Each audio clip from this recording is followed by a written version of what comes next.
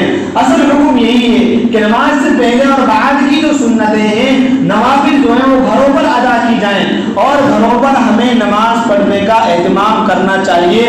بہت بڑی کمزوری ہے، ہم لوگ وضو بھی گھر پر بہت مشکل سے بناتے ہیں۔ بہتر یہ ہے کہ گھر پر وضو بنائیں، گھر پر سنت پڑھیں اور پھر اس کے بعد آئیں تو ہر قدم پر ایک گناہ معاف ہوگا، ایک نیکی لکھی جائے گی۔ مزید یہ کہ آپ کے گھر میں جب آپ وضو بنائیں گے آپ کو دیکھ کر آپ کے بچے وضو بنانا سیکھیں گے، آپ کی اہلیہ بھی وضو بنائیں گے، چھوٹے بھائی بھی وضو بنانا سیکھ جائیں گے۔ پھر جب آپ نیت باندھ کر کے اپنے گھر میں نماز پڑھیں گے اللہ تعالیٰ اس کی برکت سے آپ کے گھر کے اندر برکت عطا فرما دیں گے۔ گھر کے بچے نماز پڑھنا سیکھ جائیں گے، وہ دیکھیں گے کہ بچپن سے ہی ہمارے ابا نماز پڑھا کرتے تھے تو وہ بھی نماز پڑھنے والے بن جائیں گے۔ اسی لیے روایت کے اندر آتا ہے کہ سنو لا تجعلوا بیوتکم قبورا، اپنے گھروں کو قبرستان نہ بناؤ، اپنے گھروں کو قبرستان نہ بناؤ کہ وہاں کبھی کوئی نماز ہی نہیں پڑھنا۔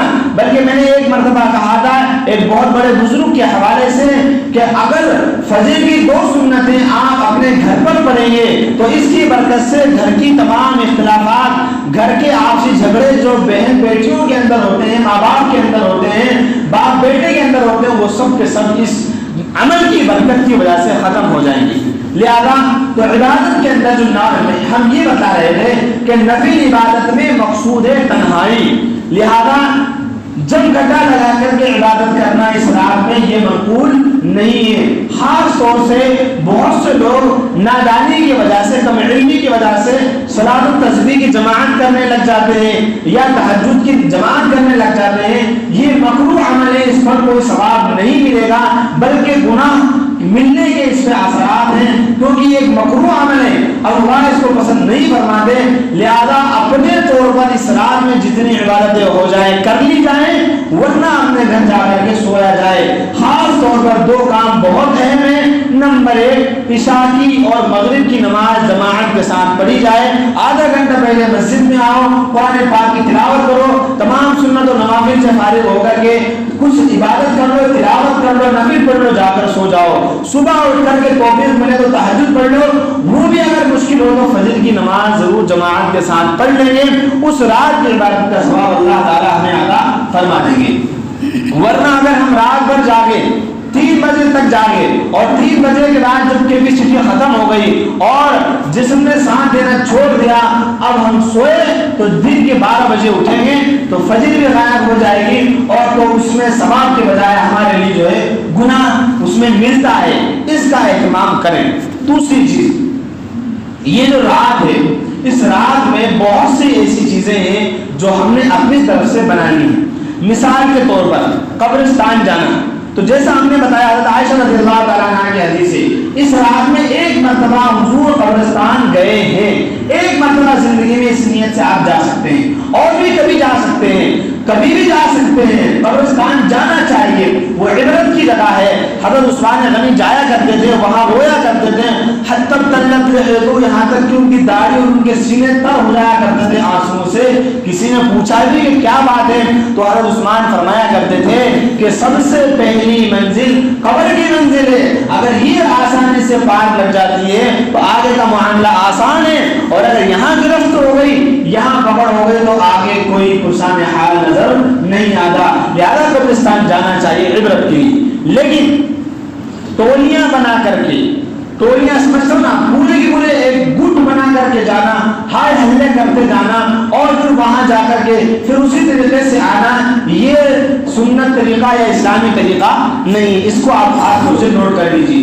دوسری چیز، اس رات میں خاص طور پر نہانا، نئے کپڑے پہننا، خوشبو لگانا، یہ عمل بھی حضور پاک صلی اللہ علیہ وسلم سے ثابت نہیں ہے۔ جو ثابت ہے آپ کو بتا دیا ہے، اب بعد میں آئے ہو تو میری کوئی اس میں مجبوری نہیں ہے۔ ہم بتا چکے ہیں اس رات کی جو اہمیت فضیلتیں ہیں۔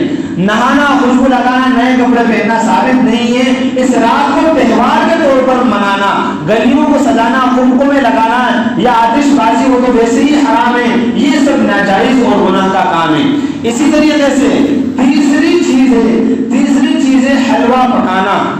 حلوہ پکانا، اس میں بہت سی مستورات اس کا اہتمام کرتی ہیں۔ یہ حضور پاک صلی اللہ علیہ وسلم، آپ کے پیارے مبارک صحابہ اور صحابہ کے بعد علماء اور کہیں بھی یہ بات ثابت نہیں ہے۔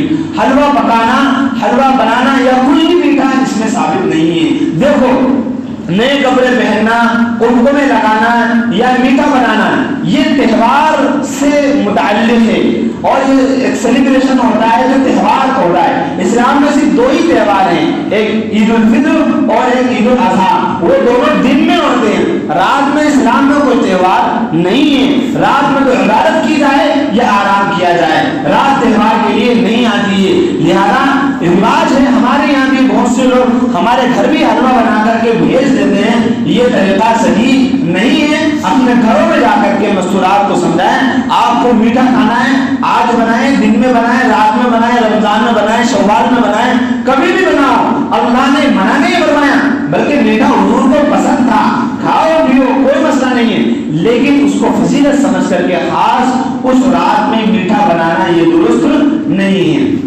اس کے بعد مسئلہ آتا ہے آنے والے دن کا روزہ رکھنا۔ یہ روزہ رکھنا مستحب ہے، سنت نہیں ہے۔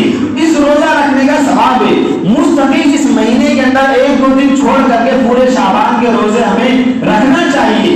اس سے ہمیں رمضان مبارک میں روزہ رکھنے پر قوت اور طاقت ملے گی، کیپیسٹی بڑھ جائے گی، لہذا روزے رکھنا چاہیے۔ لیکن 15ویں شعبان کا روزہ رکھنا یہ مستحب ہے، ضروری نہیں ہے۔ جو رکھ لے گا اس کو ثواب ملے گا، اس کا فائدہ ہوگا، اس کا بھلا ہوگا۔ جو نہیں رکھے گا اس کے ساتھ ڈانٹ ڈپٹ نہیں کی جائے گی، اس کو برا بھلا نہیں کہا جائے گا، اس کو غلط نہیں سمجھا جائے گا۔ یہ اختیاری عمل ہے، جس کا جی چاہے کرے، جس کا جی چاہے نہ کرے۔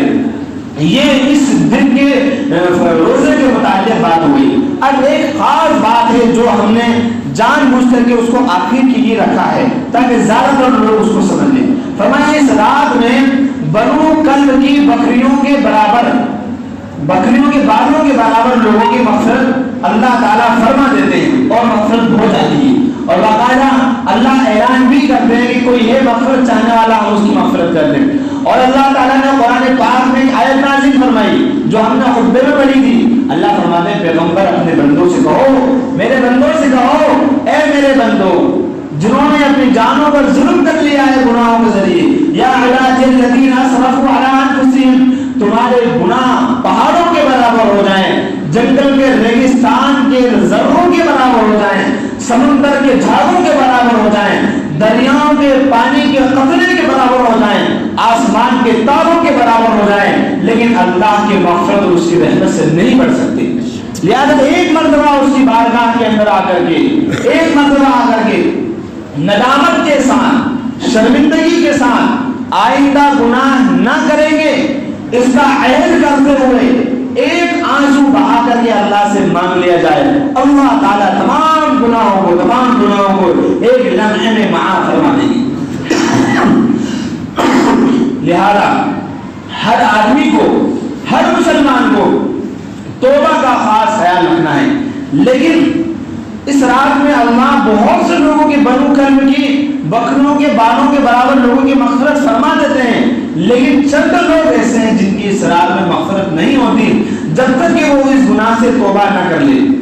نمبر 1 مشرک، لا ينظر جگہ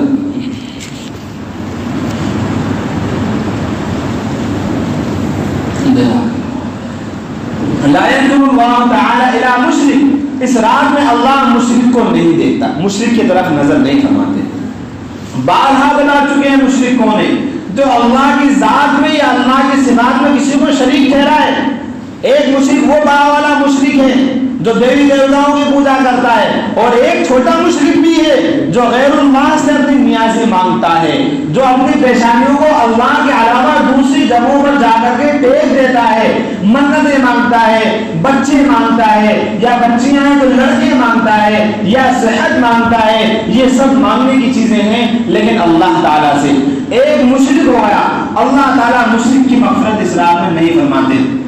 دوسرا، اپنے دل کے اندر کینہ رکھنے والا آدمی، کپٹ رکھنے والا آدمی، جو بظاہر بڑی خوش دلی سے ملتا ہو لیکن دل کے اندر وہ اپنے مسلمان بھائی سے نفرت رکھتا ہو، مسلمان بھائی کے لیے جو ہے اس کے دل کے اندر برائی ہو، وہ ان کو نقصان پہنچانا چاہتا ہو، اس کو کینہ اور کپٹ کہا جاتا ہے۔ ایسے انسان کی بھی اللہ تعالیٰ اس رات میں مغفرت نہیں فرماتے۔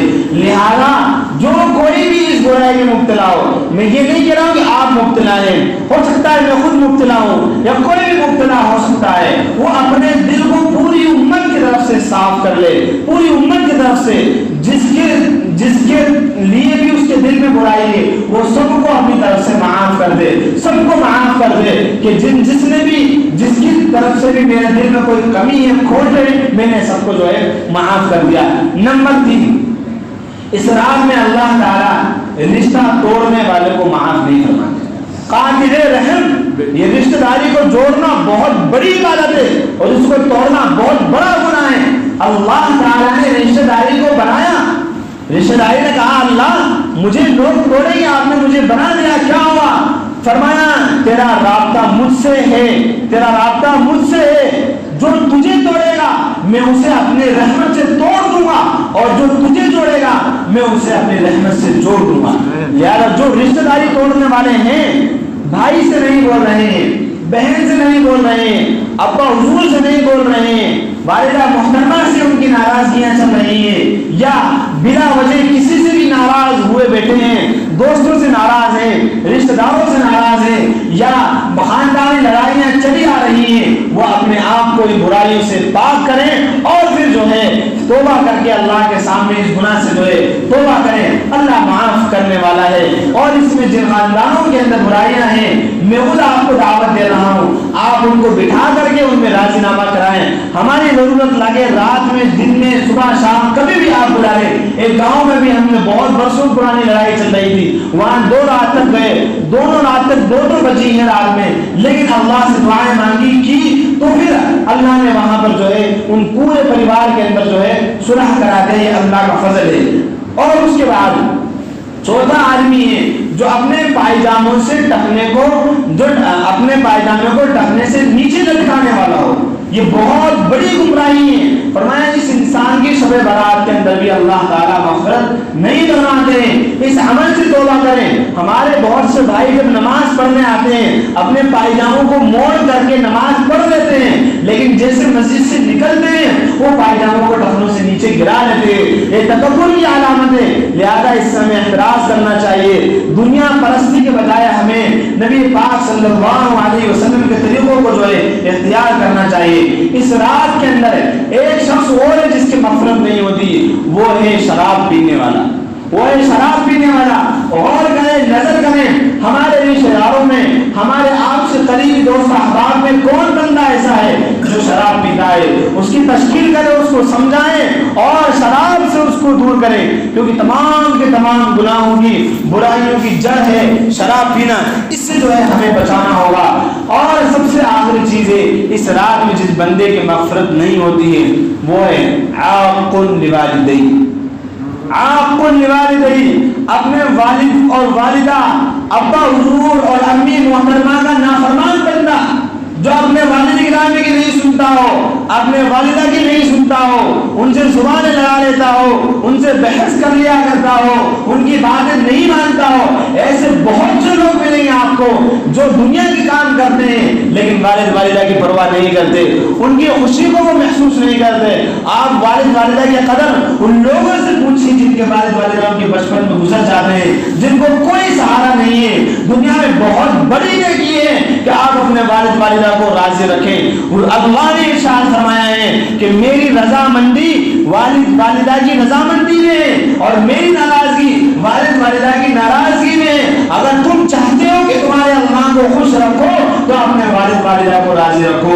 لہذا اس رات میں جہاں تمام لوگوں کی بخشش ہو جاتی ہے، اس جو والدین کی نافرمانی کرتا ہے اس کی مغفرت نہیں ہوتی۔ لہذا توبہ کریں، اللہ کے اپنے والد والدہ کے پیر پکڑیں، پیروں کو دبائیں اور ان سے معافی مانگیں۔ اگر ہم سے کچھ خطا ہو گئی ہے، اگر آپ ہم سے ناراض ہیں تو اللہ کے لیے آپ ہمیں معاف تعالیٰ بھی جو ہے آپ کو معاف فرما دے گا. بھائی کریں گے سب انشاءاللہ, کریں گے نا انشاءاللہ. اللہ تعالیٰ ہم سب کو عمل کرنے کی توفیق نصیب فرمائے. وآخر دعوانا الحمدللہ رب العالمین. سنتوں سے فارغ ہو جائیں اور اس کے بعد آپ کے سامنے مسجد کا تقاضا آئے گا, اس کو انشاءاللہ آپ سبھی حضرات لبیک کہیں.